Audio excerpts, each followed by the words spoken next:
Okay.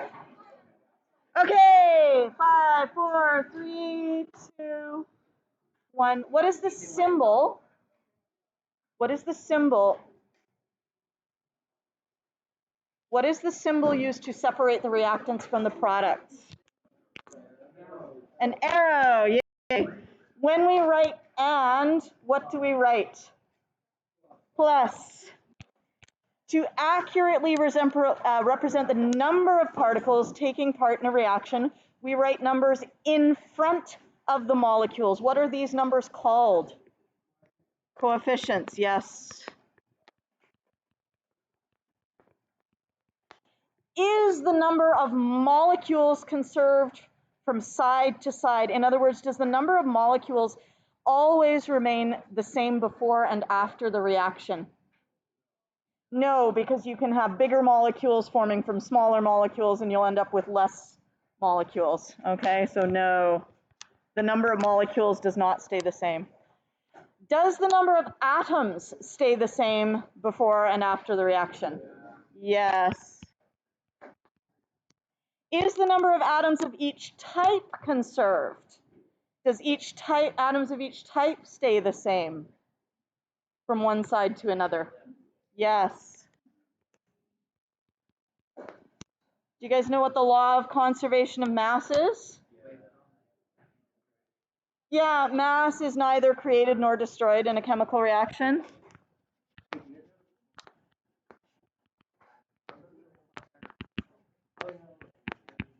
And the same applies to energy. Energy is also conserved.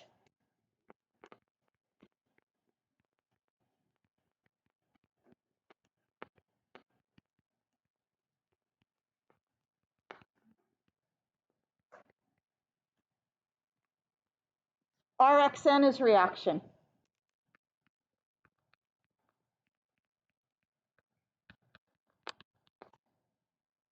We have a word equation. Hydrogen plus oxygen gives water.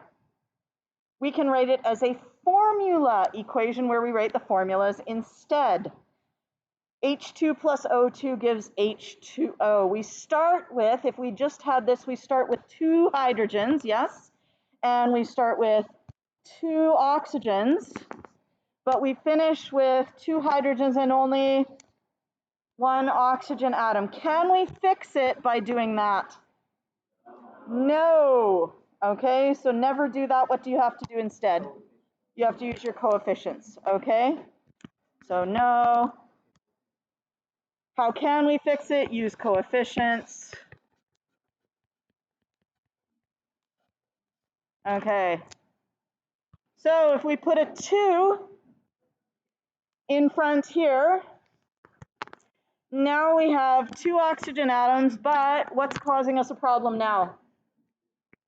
4 hydrogens and only 2. So what could we do to fix that? Put a 2 in front of this, and then that will fix it. Okay, so hopefully all of this is very straightforward. Many students confuse the term formula and equation. When we talk about a chemical formula, we are talking about these guys. Just the symbols for the species, okay? That is a chemical formula. The equation is the one that has the plus signs and the arrows. Yes? So formula, equation. One of the most common errors students make is to write an equal sign in between the reactants and products. If that is a habit of yours, just break it. Okay, use an arrow, not an equal sign. No, no, no, no, no, no, no, no, no. Little sad face. Okay? I would like you right now to try writing the word equation, the unbalanced equation, which can also be called a skeleton equation, and then you are going to balance it. Okay, so you have aluminum metal combines with bromine to form aluminum bromide. Try that one.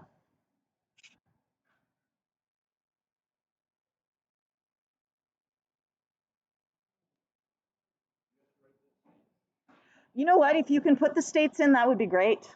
Yeah, if you remember what we did from a couple days ago, if you can't, don't worry, we will be going over them again. Bromine is a liquid, yes. Iodine is the only solid of the halogens, yes. I mean, astatine probably is, but it's radioactive, so we won't be dealing with it.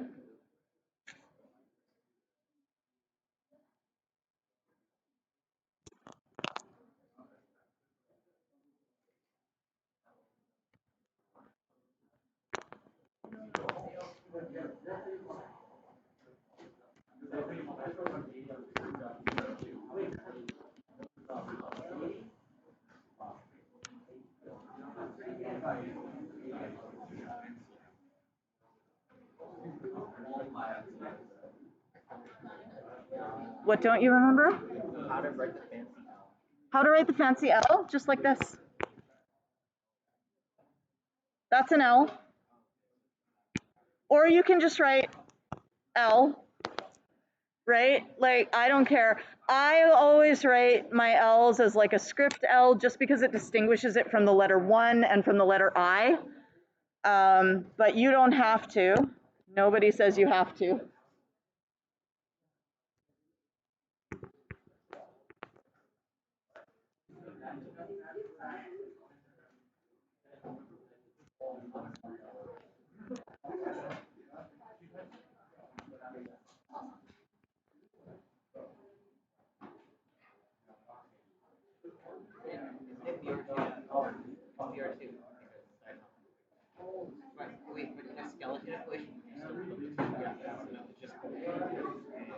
Oh, oops.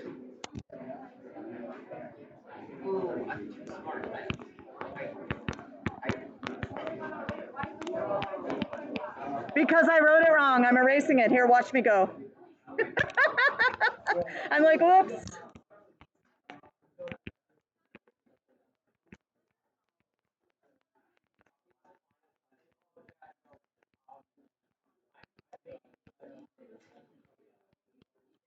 Are we happy with my skeleton equation?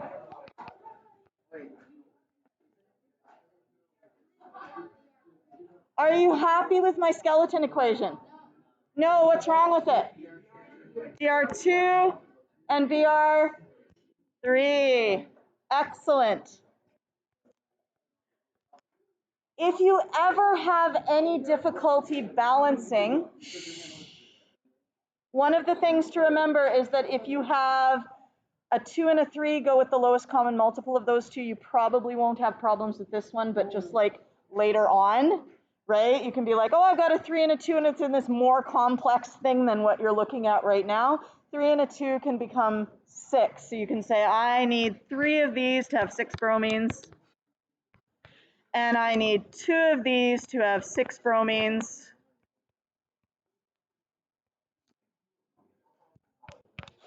And then, yeah, and then I'm going to have 2 Al.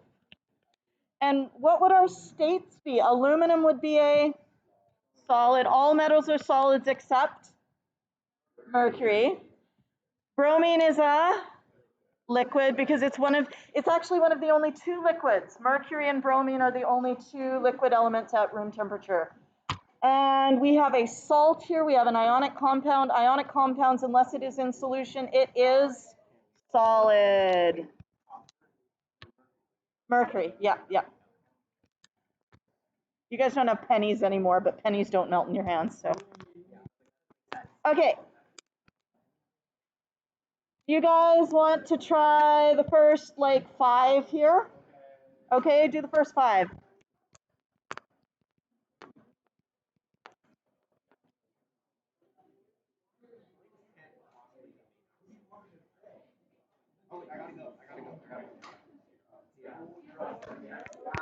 I love it so much. Greatest sport of all time, so much. Yeah. I love it.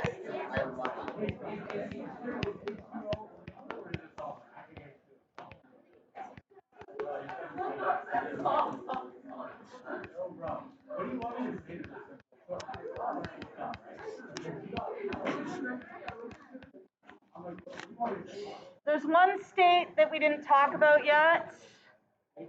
And it was small covalent compounds, NH3, CO2, SO2, NO2. Okay, so small covalent compounds, CO2, NO, NO2, NH3. They tend to be gases at room temperature, except for water, which is, of course, you know, a liquid. Fast as you can. Let's go. Quick, quick, quick. I'm also recording, so it'll get posted.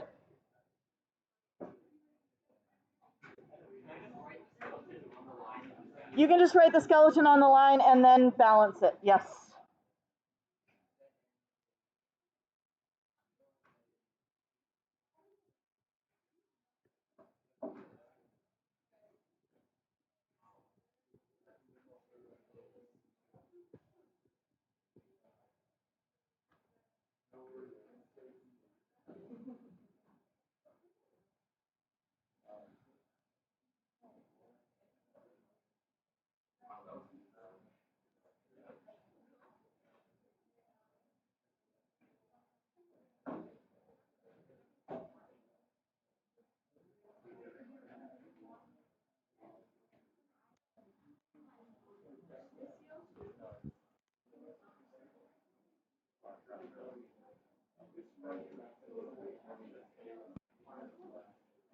Oh,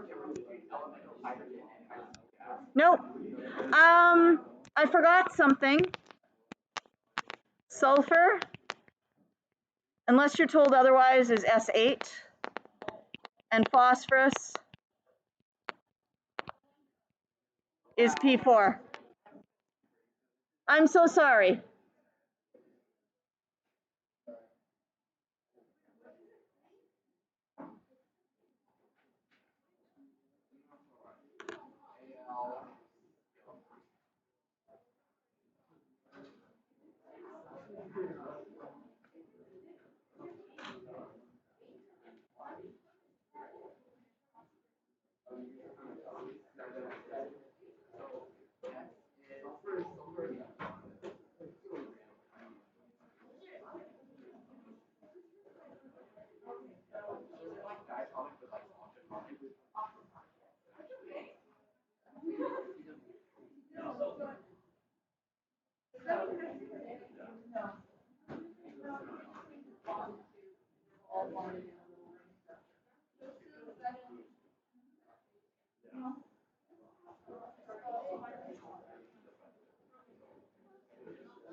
Okay, so the first thing you have to do is you have to say, I cannot change the substance.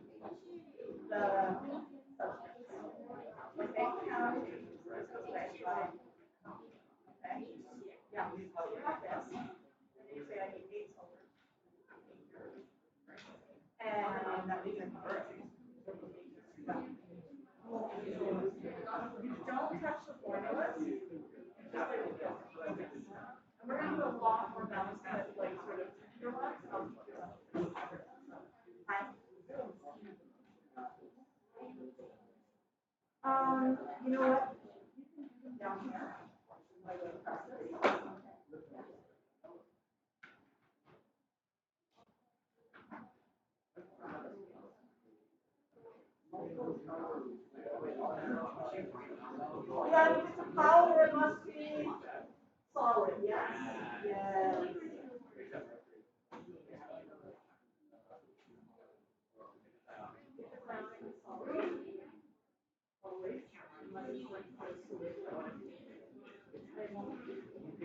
Okay, a couple of notes from things people have asked me. Shh. Elemental just means not in a compound.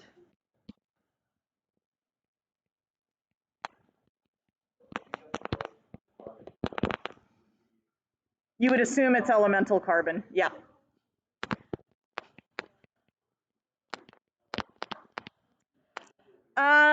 Other things, states of elements. There's actually mostly solids, okay? So like, if I was to go through here and be like, what's a solid? Well, hydrogen's not a solid. I've gone incorrect at my very first go. But all of your metals are solids. You're like solid, la, la, la, la, la. The only one that's not a solid is Mercury. So you're like, ah, solid everywhere. Yes? Keep going, keep going, keep going. Now, over in your non-metals, we have our diatomics, yes, which are, some of them are gases, right? So hydrogen is a gas. We know that nitrogen is a gas, oxygen, fluorine. So it looks like we're looking at most of the diatomics, chlorine, but then we get to bromine, which is a liquid. Okay, so bromine is a liquid, mercury is a liquid, and then we can say, how about everybody else? Well, obviously the noble gases must be gases since they have that in their name. So let's make them blue. La la la la la la la la la la. Okay. And everything else is solid. Everything else. Okay, so you've got your two liquids, hydrogen and bromine. You've got your gases, which is the diatomics, only to chlorine though, and the noble gases, and everything else, solid, solid, solid, solid, solid, solid, solid, solid, solid, solid, solid, solid, solid. Why is it not drawing? There we go.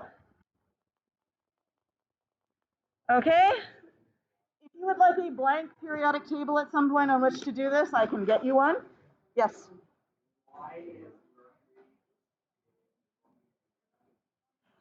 I don't know why mercury is a liquid. That one is a little more complex. Bromine has to do with the fact that the intermolecular forces between bromine are bigger than the intermolecular forces between nitrogen, oxygen, fluorine, chlorine. So naturally they want to stick to each other more. Yes. And iodine has even stronger intermolecular forces, and we will talk about why later, but they have so many electrons. What will happen is every once in a while, all the electrons will like go to one side of the atom or molecule. Just by chance, there they are, they're over there. All of a sudden you have a big negative charge over here and a big positive charge over here, big-ish. All right, not as big as an ion, say, but big-ish. Whereas there's not as many electrons to move to one side or the other in the smaller atoms that just have fewer electrons. No. There's just, well, you know what? Wait until we get to intermolecular forces. We will get there, okay? Just for now, be like, okay, there's bigger intermolecular forces as you go down. What's that? Mercury's just, it's doing its own weird little thing. Yeah.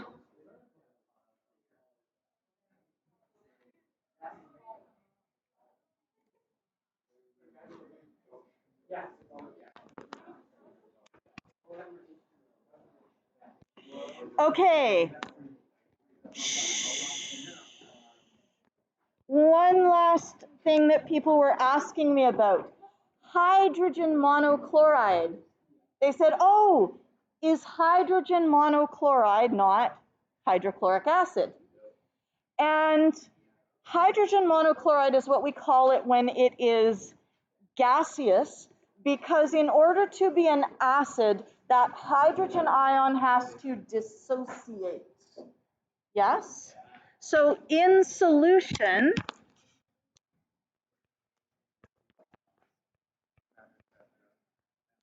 we will end up with H plus and Cl minus. And it is the H plus ion that makes something acidic. When it's a gas, they're together, okay? Oh, this is page 18.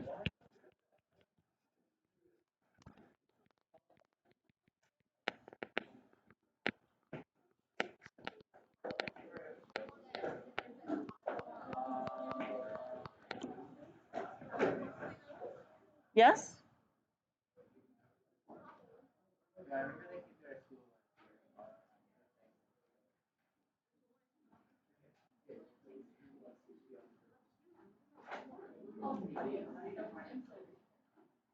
In solution. Hmm? Mm-hmm.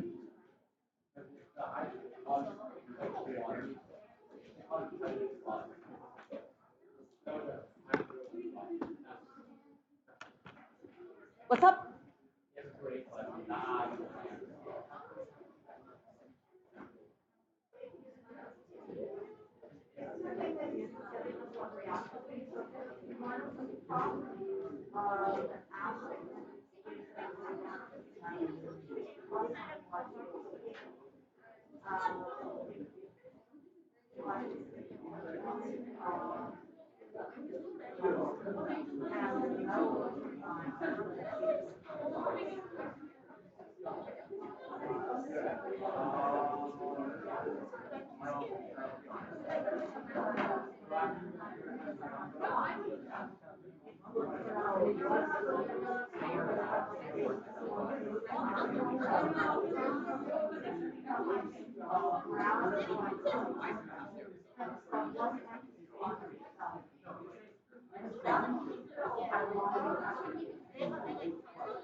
Okay, the question was, why does that H plus make it acidic? Okay, why is it the H plus makes it acidic? The reason something is acidic is because it behaves as an acid. It does certain things. So it will turn litmus paper red. Yes? It will, did you guys know that? Yes? Okay, so acids turn litmus red. Let me just throw this in here somewhere, add a page. Acids turn litmus paper red. They taste, what do they taste like? They taste sour. Can you guys give me examples of acids that taste sour? Lemon juice, what's another one? Acetic acid, what is acetic acid? Vinegar. Lemon, vinegar. They react with bases.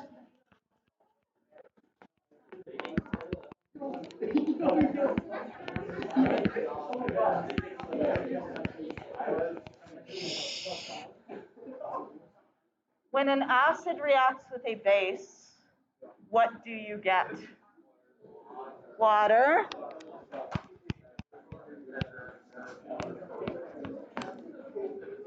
And what else do you get? You guys are too noisy, shut up. Shh. You get water, and what else do you get? Salt.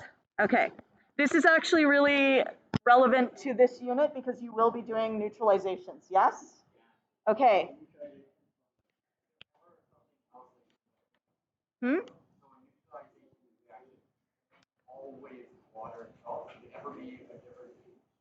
You can sometimes just end up with a salt, but that'll be for grade 12 because there's different kinds of acids that we haven't learned about yet.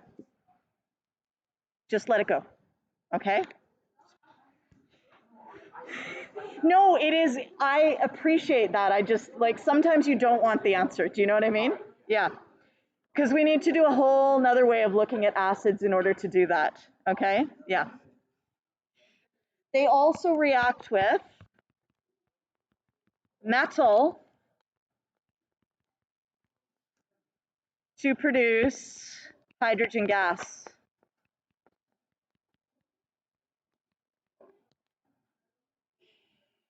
So what we have is if we have an acid,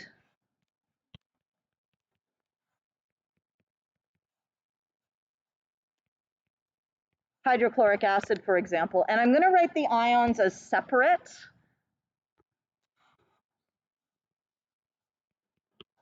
Just to show you what's happening, okay?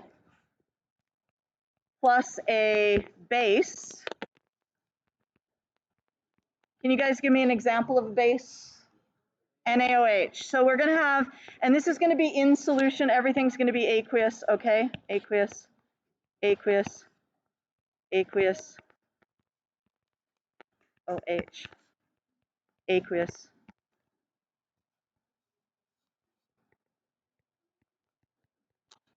Now, if these guys are all floating around, this positive charge can end up with this negative charge, yes? Because what do positive and negative do? They attract. And so we would end up with H2O, okay? And then we would end up with, what would our other product be? It's going to be NaCl. Even though the Cl is written first, can I still write it as NaCl? Would it be okay if I wrote it as ClNa? No. Okay? Because the metal, the cation, always comes first. Okay, so the water would of course be a what state? Liquid, because at room temperature, water is always liquid. Now NaCl, what do you guys know about the solubility of NaCl? Is it soluble in water? Yes, table salt is soluble in water. Do we have water present? We know we have water present because these are aqueous, and that means that because this is soluble, it will also be aqueous, which means in actual fact, what we will have here is Na plus and Cl minus floating around separately from each other, okay? Don't worry about that too much right now, but for example, that is why you need to have the hydrogen in order for it to be an acid, because otherwise it would not react this way with a base. Yeah, does that make sense? Do we want to go into the how it reacts with the metal, or do we want to just leave that for today?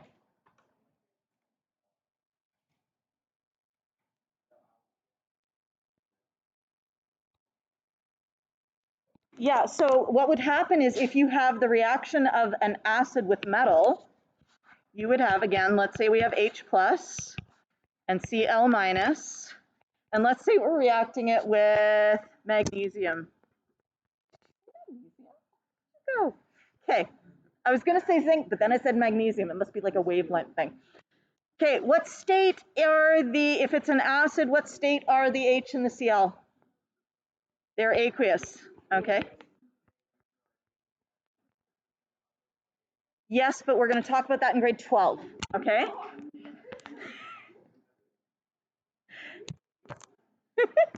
Because he learns by asking questions. It's a good way to learn.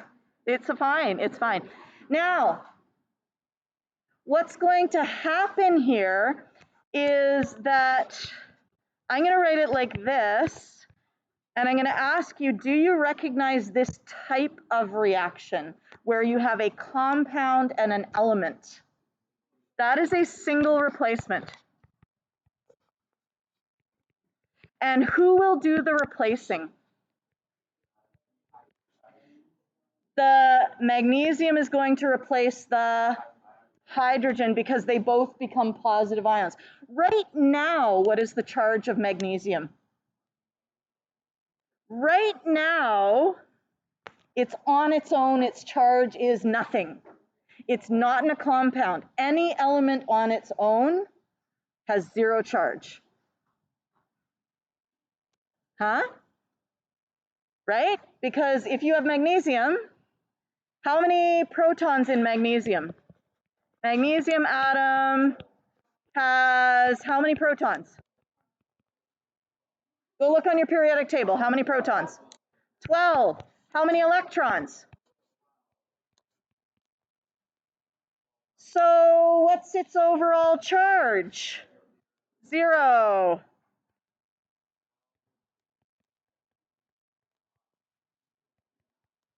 Okay? So any element that is on its own, any element in its elemental state, its charge is 0.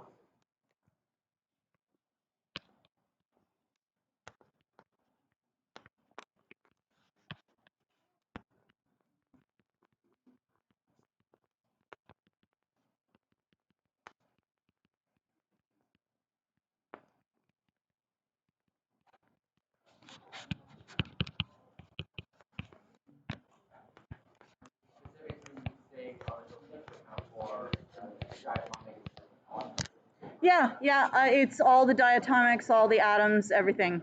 Like if I give you phosphorus, its charge is 0. If I give you bromine, its charge is 0. Iron, its charge is 0. What's the charge of sodium metal? 0. What's the charge of chlorine gas? 0. What's the charge of sulfur, S8? 0. We get it? Everything is 0, yes. I would say a chloride ion. Okay, so if I am specifying an ion, it's going to be part of a compound.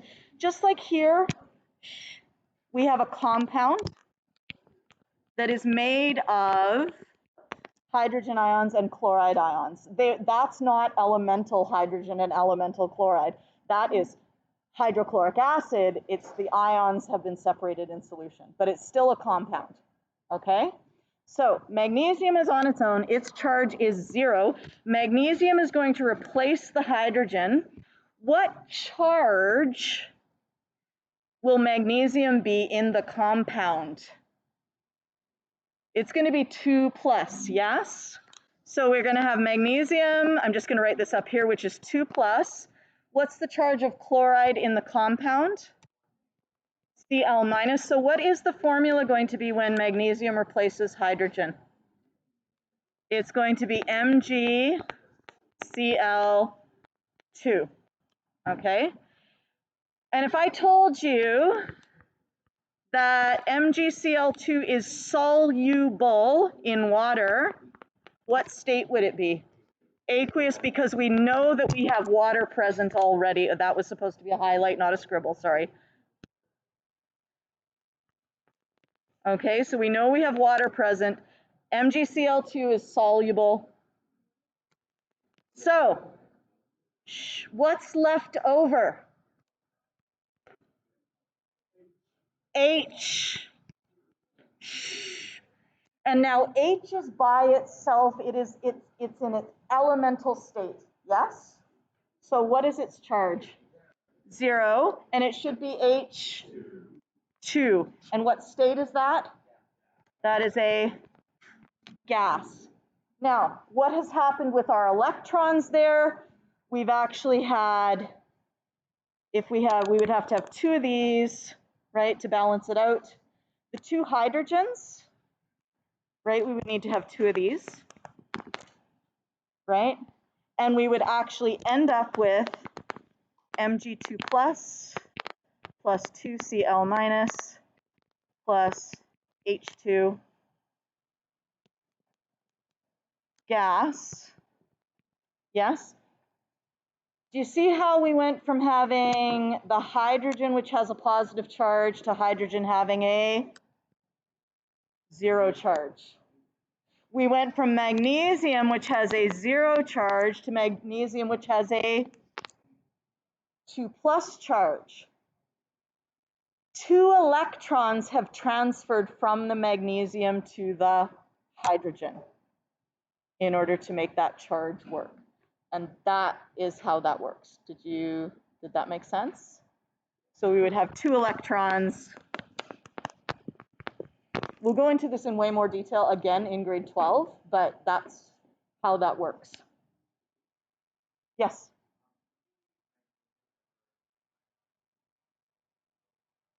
Only if you tossed like things at it in a like nuclear accelerator kind of thing. Yeah. No, stable magnesium will only ionize if it has something to take electrons away from it. Okay? Alrighty, we have 15 minutes left.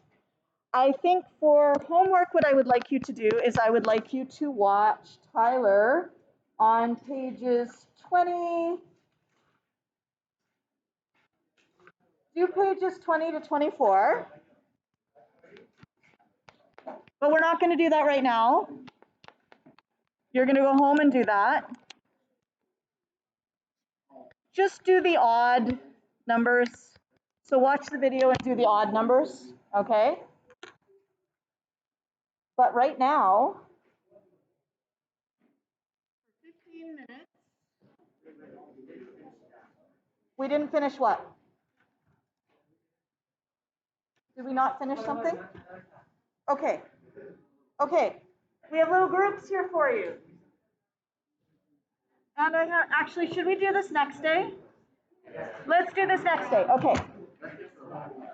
No, we're not going to relax right now. You're going to do that for homework and we're going to learn something because we cannot wait. We cannot stop. I'm sorry. That's how this goes. What about what? Can we do the group thing? You don't want to learn?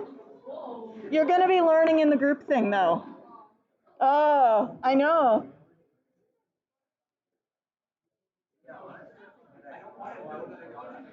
What's a good idea? Well, no, we'll do the group thing before you get the test back.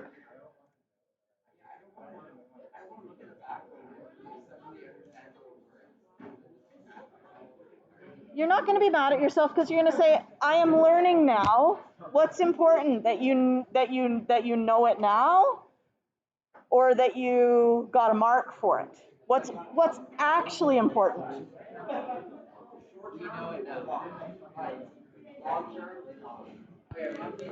Okay, we are on page 25.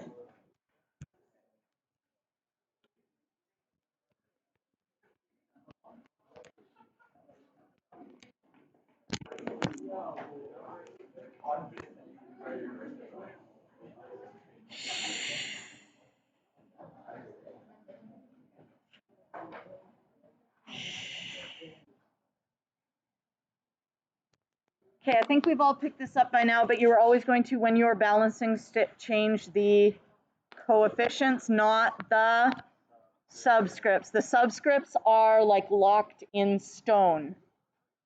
Page 25, middle of the page. Yeah. There's a video at the top. You can feel free to watch it if you want to, okay? You are going to treat polyatomic ions as a unit, yes? So if you see NO3 on one side and you see NO3 on the other side, do not split it up into nitrogen and oxygen. You're just going to treat it as a group, okay? The lowest common multiple is your friend, all right? So many times you can solve things by being like, oh, I've got like an odd number and an even number. I'm going to find the LCM, okay? When we get into combustion, there are two ways to make it happen if it's not balancing nicely, because half the time it'll balance nicely and half the time it won't. And you can use halves to get an odd number of oxygens out of O2, okay? And I will show you how to do that specifically when we get to combustion. The other way to do it is just to multiply the hydrocarbon by 2 right at the outset and then balance it from there and then simplify later if you need to, like reduce to lowest terms, okay? Don't worry about those too much. We will get to those when we do combustion. Single replacement and neutralization, it's really going to help you out if instead of writing H2O, you write H and you write OH. And you treat the OH just like any other polyatomic ion, you treat it as a group, as a unit. So, lowest common multiple is your friend. Treat polyatomic ions as a group. Do not change the subscripts. Sometimes this helps. Balance the elements in the following order. If you have the greatest number of atoms of that element in any one compound, balance that one first. Okay? So if you have like, I don't know,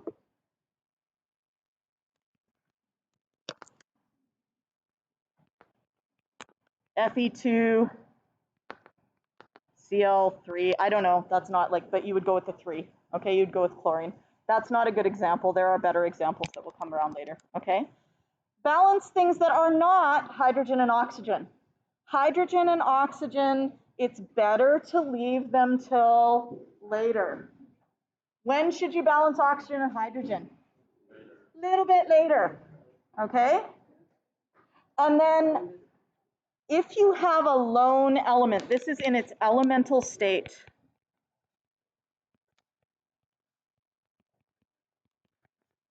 Just do those ones last. You can always make it right. Okay, if you have somebody on its own, you can be like, I need 7 of these, and you can make it 7. Okay, you might need to use a half there, but you can always balance that lone one somehow. Finally, if you do end up with halves, you're going to multiply by 2. You always want to check, because it's so easy to go wrong, and you want to make sure you have reduced to the lowest terms. This page, you might want to put a sticky note on it so you have it like as a reference. Okay. And then on our next page, page 27, Fe2O3 plus C.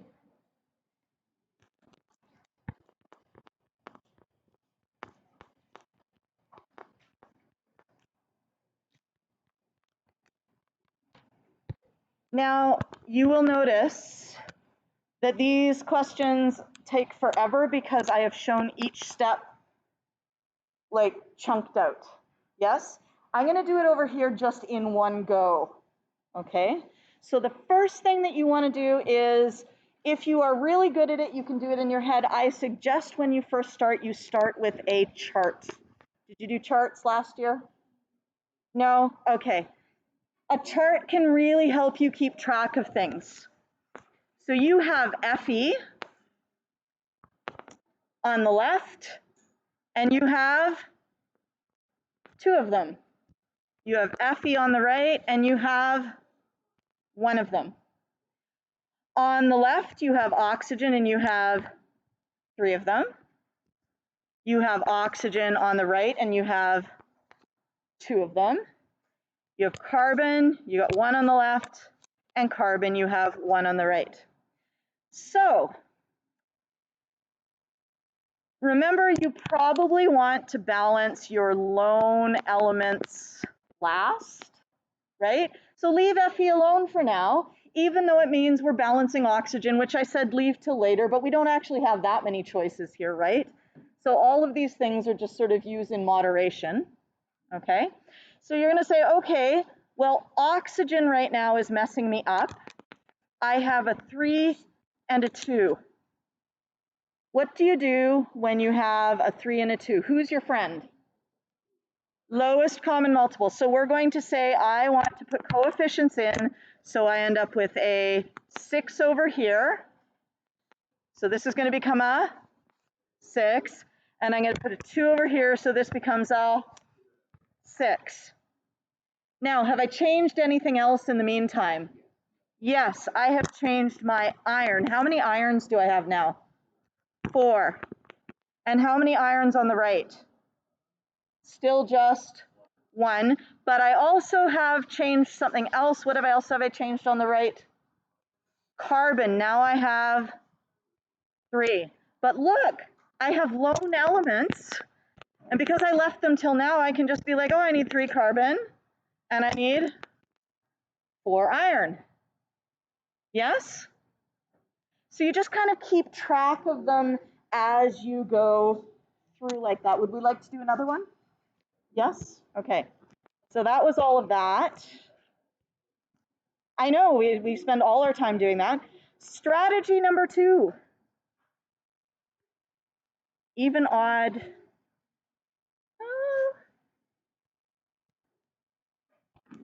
Actually, you guys could just try a few. Do you want to try a few? Yes? So just try numbers 1, 2, 3. Okay? Yes. You do not need to draw the chart. If you can do it without the chart, go for it. Okay? The chart is there if it is helpful. If it's like just wasting your time, don't chart it.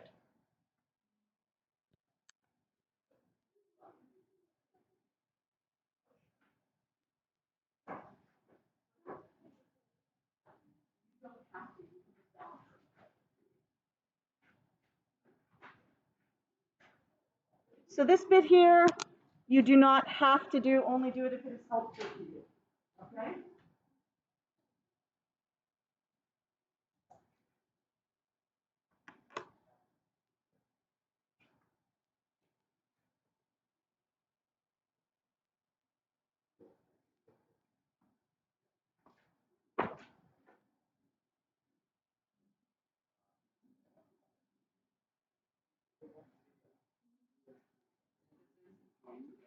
Synthesis is coming together.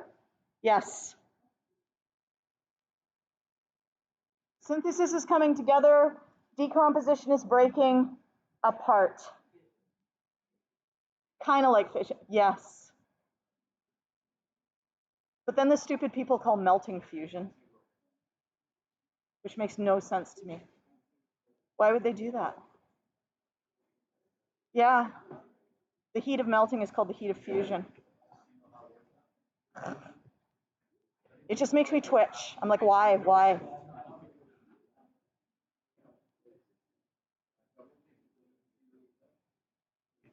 Yeah. Tyler's going to review all of that for you tonight, okay? That's what Tyler's teaching you or reviewing with you tonight.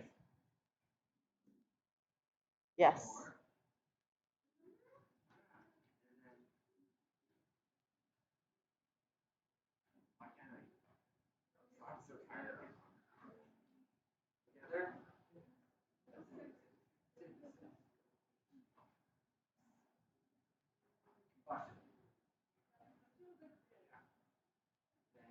Who's doing this with you? Who's doing this with you? I love that. That's so cute.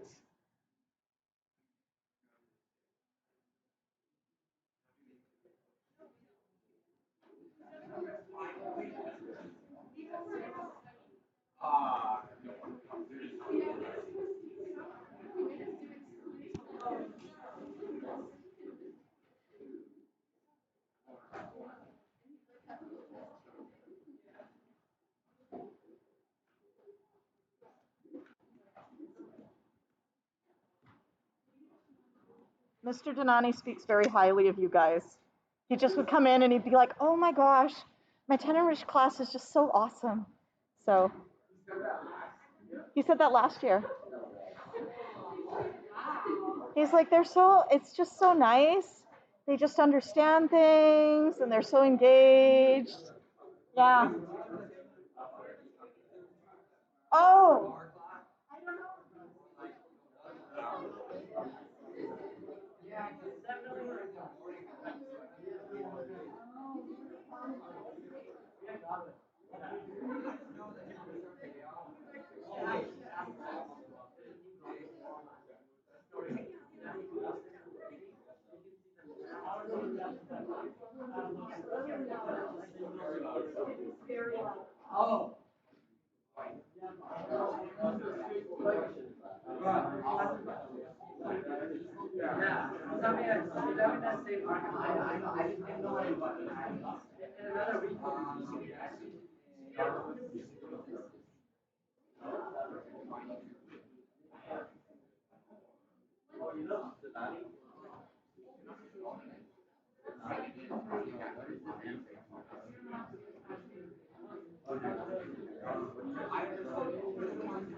So when you put water with non-metal oxides, they will become acids. So if you put water with phosphorus oxide, it will become acid. If you put water with nitrogen oxide, it will become acid. That's an acid. That's phosphoric acid. What's reaction? Reaction is non-metal oxide with water. Okay. It would be synthesis. Did you guys want to learn strategy 3? Yeah? Okay, strategy 3. That's on our next page. Where's strategy 3? Put a coefficient on the compound first. This works best for synthesis, decomposition, and single replacement. So if you have, say, a synthesis reaction, like K plus O2 gives K2O, put your coefficient on the compound first to sort of deal with things. So we have then O2, so we would put a 2 here. And then we would need 4 Ks, so we would put a 4. here. Yes?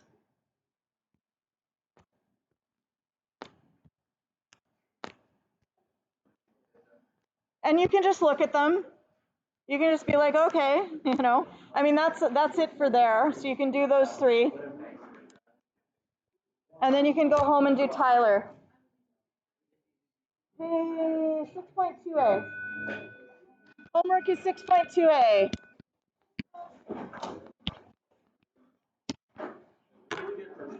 Pardon me? Probably Monday.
Are we done with our carbon first? Yes.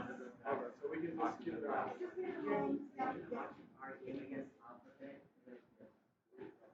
He's our lift today.